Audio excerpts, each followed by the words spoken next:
On today's You Ask, I Answer, Mohammed asks, are we entering a recession? Is a recession looming? I love a good economics question. This is also the topic, a trending topic on LinkedIn. Is a recession danger likely? And it's not a question you can answer in the short term, and it's certainly not a question you can answer with just one data point. Like so many things in data science and analytics, we need to look at the big picture to understand what's happening with the economy. So let's take a look here at 10 years worth of data and see what a few major economic indicators are telling us.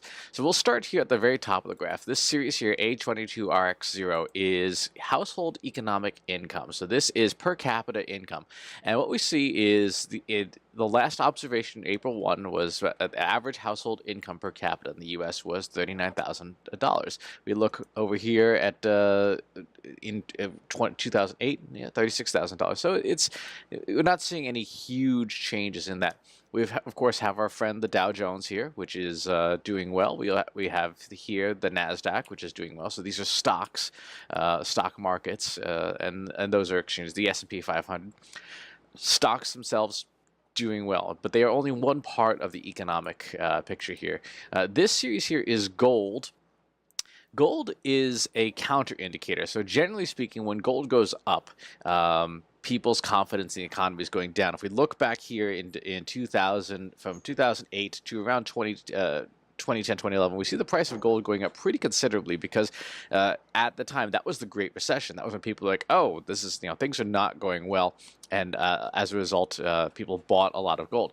And since then, you had a nice downward trend in gold prices through about 2016, and then they have started to go back a little bit upwards, not hugely, but this gives us an indicator that people don't think the economy is as good as it was in the period from about 2012 to 2016, right then.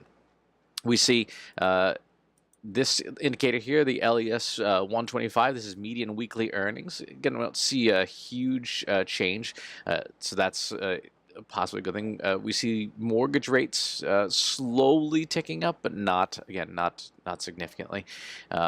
Wait, that's not mortgage, that's CPI. That's inflation, essentially, and inflation staying relatively constant.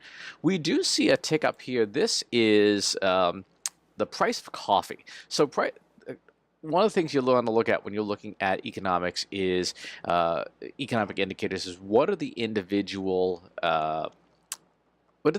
metrics? What do they tell us? So if we look at this price of coffee here, price of coffee is a household thing, right? It's a general commodity, and we see here the price of coffee dropped obviously during the recession, and then has gone ups and downs. It is one of the many indicators that you look at to see, is the economy doing well? Is that agriculture product doing well? And it's doing okay. Again, we saw the price go up, and then it took a dip in 15, and now it's back heading upwards. This series here, this I guess it's pink, is the Case-Shiller home prices. So we saw a dip in home prices when in the Case-Shiller index during the Great Recession. That has since come back up. So from a real estate perspective, the real estate market is still in pretty good shape. We see this yellowish line here. This is rough rice, which is, again, another agricultural commodity. That is starting to come back up. When you see agricultural stuff, particularly food stocks, going up, that means life gets more expensive for the average consumer. So that's not necessarily a good thing. It's good for the farmer who's growing it, not as good for the person who's buying it. So we do see a little bit of pricing pressure there. We see the price of wheat has been up and down, but mostly downwards since 2012, and then starting to come back up. We see the Chicago Board of Exchange, that index. That's another economic index. That one's been going up reasonably well. This one here is the price of Brent crude oil. And again, when the price of oil goes up, that means that life gets more expensive for people. And so we saw, obviously, from 2012 there's a good stretch 2012, 2014 when prices were reasonably high, and then the price of gasoline and oil went down pretty significantly in 2016, and has since been edging its way back up. So, in the last year and a half or so, we've seen gasoline, or the oil, and all of its derivative products, including gasoline, get more expensive over time, and that is obviously a bad thing because it impacts your wallet. If we look at gasoline itself, is this line here, and again we see that upward ticking as the price of gas keeps going up. That's going to exert a downward pressure on people's wallets, which in turn makes them less likely to spend on other things. This series here, this is the VIX. This is the Chicago Board of Exchange, the volatility index. Generally speaking, like we see a very high VIX in 2007, 2008, and then we see these spikes here. This was the Great Recession. This was a shock after shock to the market, and then from about 2012 through really through 2015, it was a reasonably calm, quiet period. Then 2016, 2017, it really wasn't until this year that we saw this increase in volatility. So this is a little bit concerning because there is increased volatility in the market. Again, is it huge? No, it's not. It's nowhere near 2007, 2008 levels, but it is significantly higher than it was in the past few years. So that is an object of some concern. The U6 rate, which is total underemployment, has been on a nice, slow, steady decline. We like to see that. Underemployment is all unemployed plus all full-time working as part-time plus all discouraged workers out of the market. So, generally speaking, the less total underemployment, the better the economy is doing, because that indicates that people are finding work. Now, when you decompose unemployment, you want to look at those three different baskets separately. You want to look at unemployed, which means people are out of a job or actively looking for work. You want to see full-time working as part-time separately, because that shows that people are having time finding the work that they are better suited for. And discouraged workers, people dropping out of the labor force. It's not in this chart, but that's something that is important to take a look at, because the total number is a lagging indicator. It takes a while for economic shocks to be to recover, and there is always some structural unemployment, particularly as technology starts to take away some jobs. So, but this one, right now, good number. Things are going well on the unemployment front. Mortgage rates are holding reasonably steady. They took a bump up in October of 2016, but then have are slowly increasing, but again not hugely, and certainly not to where they were as of they're around 5% right now. We see these two indicators here are the cause of a lot of these articles. We see the 1 month and 3 month Treasury yields narrowing and going up. Treasury bonds are a place where people go to invest money safely. If they think that the economy is in trouble, a Treasury bond is a safe bet. You're not going to lose your money in it because it's guaranteed by the U.S. government.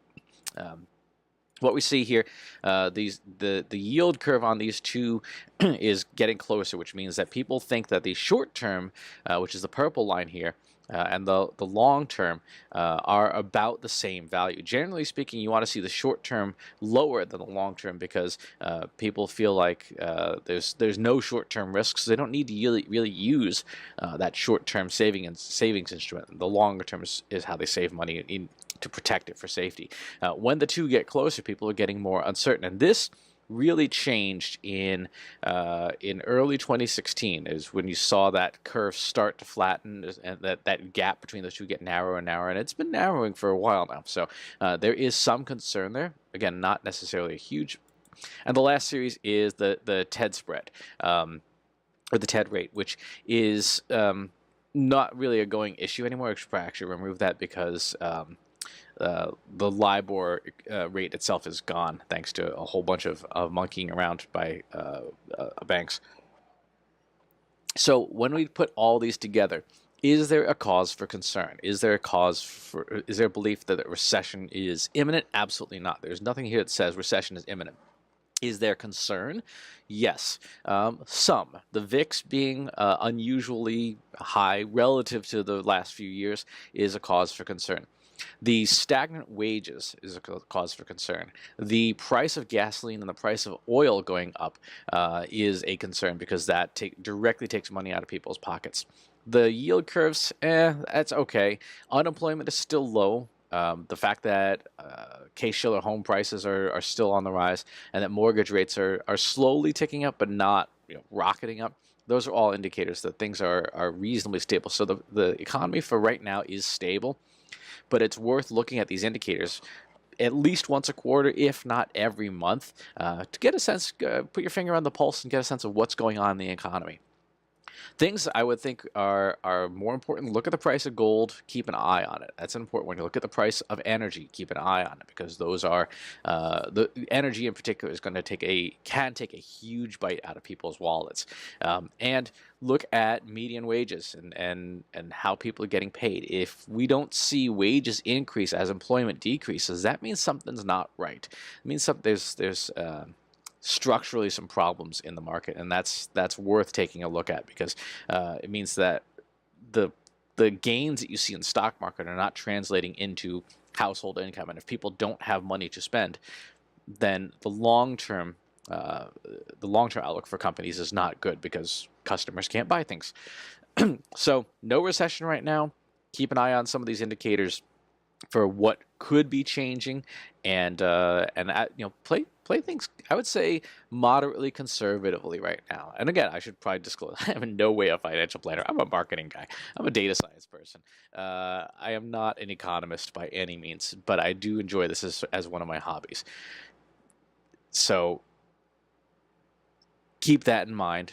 But right now, from looking at this data for the last 10 years, not a huge concern right now. So great question. As always, please subscribe to the YouTube channel and the newsletter, and I'll talk to you soon. Take care. If you want help with your company's data and analytics, visit braintrustinsights.com today and let us know how we can help you.